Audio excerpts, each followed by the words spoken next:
Tabitha was having nightmares about what had happened to her a few hours ago when they were trying to get into the house.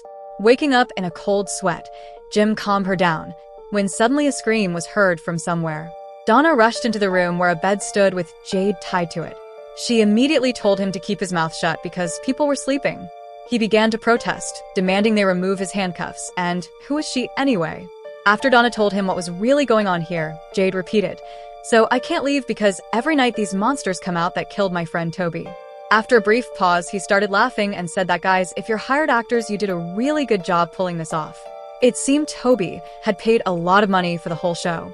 Happy and cheerful, he decided it was all a quest, and he needed to go further to solve it.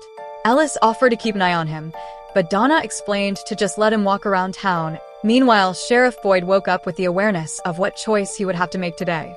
Opening the window, he stared carefully at the so-called box that he himself had built for punishing people. After getting dressed, he opened the cell where Frank was being held. Boyd said, "It's important that you understand. What happened yesterday was nothing personal. If you need something, to see someone, just say so." Frank recalled how his wife used to praise Boyd, saying he had to be very strict, and asked to go to his daughter's favorite spot. They went to a simple swing that Frank had made himself. There, in a very sad mood, he remembered playing there with his family and asked to stay a few more minutes. The sheriff was being torn apart inside over how to do the right thing with Frank. Meanwhile, Ethan lay in bed staring out the window at his very strange friend. His mother came into the room. She explained, since his leg still hurt, he had to stay in bed, but Ethan began to complain about his itchy pajamas. She then offered him some scrambled eggs or fresh oatmeal. A little later, his father returned, bringing their personal things from the trailer along with Ethan's favorite books. Donna came in right away, announcing that Father Hathry was waiting to explain the selection ceremony to them. Sitting at the table, the family heard that every newcomer needed to decide where they would live, in town or in the commune. Hathry also offered to go with them to look at one of the available houses. Julie wanted to go along, but was refused since someone had to stay with Ethan. When Tabitha decided to stay, Father Hathry insisted on both parents being present. Closer to noon, Kenny was trying to explain to his mother that she needed to rest, while she kept saying she had too much work to do, and accidentally knocked a glass off the counter. While picking up the shards, she cut herself, and at that moment Sarah came into the dining hall, immediately grabbed a towel, and helped collect the broken glass. Half an hour later, Jade rode up to the dining hall on a bicycle. Going inside, he saw people standing in line for food and started laughing, asking, "Is this where my next clue is?" and monsters jump out of the shadows? People were in shock. He then grabbed a plate from someone's hands, went around to the other side of the counter, and started scooping food for himself. Mrs. Liu quickly walked up to him and smacked him over the head, hinting that he should get in line like everyone else. Sarah looked out the window and saw her brother. Going out to him, he asked what she was doing here. She had promised to stay home. She explained she had to be here so as not to attract attention to herself, and told him to go back to the barn. Right next to the cafe, Father Hathry was leading Jim and Tabitha to their new home, explaining how to protect themselves with the protective charms.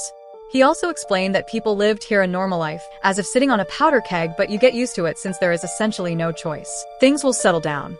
Just remember, there must always be a protective talisman hanging by the door. Close the windows, even board them up completely, and you'll be safe. Tabitha asked about the strange structure nearby. Father Hathry explained, they call it the box, and it is the only means of punishment here. If someone dies because of another person's fault or negligence, they are placed in the box without a protective talisman. Finally, they entered a small house where they would be comfortable living in town. Jim noticed other people's belongings lying there, and the father informed them of an incident that had taken place in this house the day before their arrival, the first such incident in many months. Going upstairs, Tabitha and Jim saw a former children's room completely soaked in blood. Hathry said that a wife and daughter had died here. The man of the house had not been home that night, sleeping drunk somewhere else. That is what happens if you break the rules. Running outside in a panic, Tabitha called it all madness. Living in a house where a child had died, and on top of that her father would be shoved into the box to die at sunset. Jim explained to her that he could still hear the whispering beyond the walls of the trailer, and that the girl's father had no one to blame but himself. We need to figure out how to manage things, and not end up like that unhappy family. Finally calming down, Jade sat with Kenny telling various theories about what was happening around them. That it was all just a big escape room that he had to solve. He also described how Donna had pulled him into the game, and that the dining hall was not giving off any mystical atmosphere at all. Strange that nobody even knew where the chickens and cows in this odd place had come from. Jade said, You have to give me some kind of hint or guidance, but Kenny stayed silent. After lunch, Jade was riding through the outskirts of town when he spotted an old locked cellar. Going down inside, he saw what he first took to be very realistic set decorations. In front of him was a small wooden door. When he opened it, he saw a dead man lying there, pinned down by an enormous stone. Almost by reflex, he let out a very loud shout, and Kenny fell to the floor, having spotted a strange symbol on the ceiling. Looking back at the door, the dead man was already gone. On the outskirts of town in the big house, Ellis had made a crutch for Ethan so he could start to get around a little. Julie, sitting on the porch, watched this with skepticism. She asked Fatima why they did all of this. That is, why they helped strangers.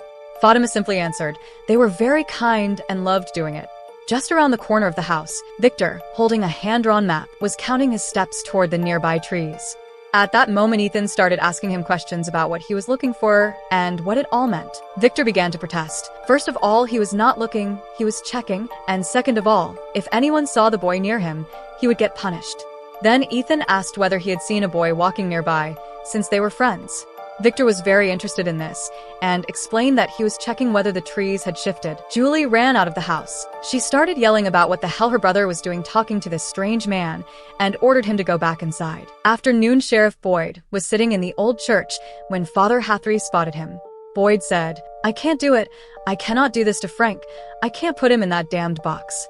To which Hathry declared, let's say you don't put him in the box, then what? How will people react? Will the rules you've established in this town carry any weight? Boyd said, and why isn't the priest talking about clemency? I would prefer not to lock a grief-stricken man in a box where he will be torn apart at sunset. Hathry said in a calm voice, you built this guillotine yourself, and now you must use it. Boyd stormed outside. Then he went to the cell where Frank was locked up. Throwing the protective stone onto the bed, he told Frank to head into the forest. About 100 meters from town, there was a cabin where he could live. Then he left with a strange expression on his face. Toward evening, the meeting began, at which the newcomers would have to choose where they were going to live, either in town following the rules, or in the commune in the big house, living however they wished. The choice would be final and irreversible. Sheriff Boyd began to deliver a speech about the questions surrounding Frank and the punishment box, when suddenly Frank himself appeared.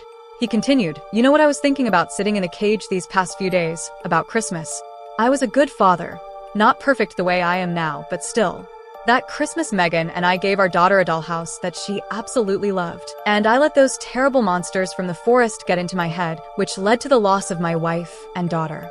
I agreed to being locked in the box. From the crowd came loud laughter and clapping. That was Jade, who had decided that everything happening was in fact a performance.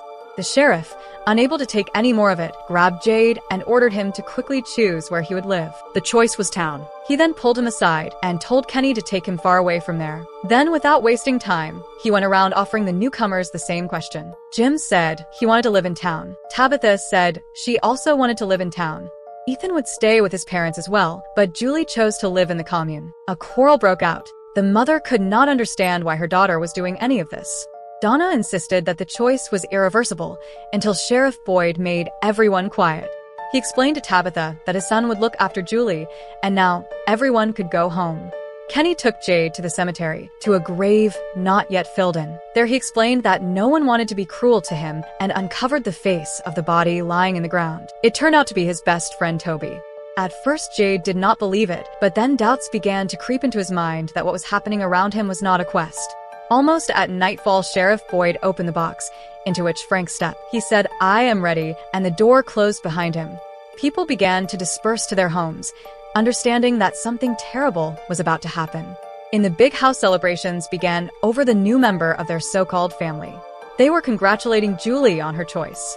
The sheriff, sitting in his office, forced himself with great effort to look out the window, where he saw monsters approaching the box in which Frank sat without the protective stone. He sat down on the floor, closed his eyes, and suddenly those creatures burst in on him.